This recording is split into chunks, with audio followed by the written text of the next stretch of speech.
মনে রাখবেন আমাদের নবী করিম সাল্লাল্লাহু আলাইহি ওয়াসাল্লাম বলছেন যে, উনি দোয়া করছেন আমার উম্মতের জন্য। হে আল্লাহ আমার জেনারেশনকে আমার উম্মতের জন্য সকালটা বরকতময় করে দাও। পৃথিবীতে যারা ওয়ারেন বাফেট থেকে শুরু করে যারা সাকসেসফুল মানুষ আছে, তারা তাদের সকালের মধ্যে সব কাজ শেষ করে ফেলে। সূর্য নির্ভর কোনো কাজ করে না।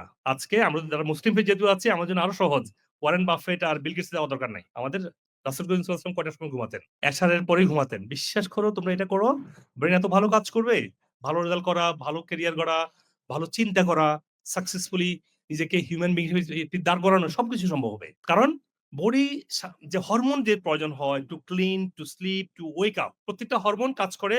ওয়েক আপ একটা হরমোন, কর্টিসল কাজ করে, স্লিপিং জন্য মেলাটোনিন কাজ করে। তাহলে বডি তৈরি করেছে এমনভাবে যে ওই সময়টা বডি টার্ন অন হয় যে ইয়েস সানসেট হচ্ছে বডি মেলাটোনিন তৈরি করতে শুরু করে। রাত ১০টা-১১টা বাজে তখন বডি হাইয়েস্ট অ্যামাউন্ট রাত ১১টার সময় হাইয়েস্ট অ্যামাউন্ট অফ মেলাটোনিন থাকে আনটিল 2 o'clock হয়তো তোমরা অনেকে ২টার সময় ঘুমাও, তাই না? বডি অলরেডি মেলাটোনিন তৈরি করে ফেলছে। তৈরি করে বডি মেলাটোনিন তৈরি করে ইউজ করে ফেলছে। শেষ করে ফেলছে কিন্তু অলরেডি। এখন ২ টার পরে বডি আস্তে তৈরি করতে শুরু করে কর্টিসল। এখন তুমি চাচ্ছ কি ঘুমাইতে?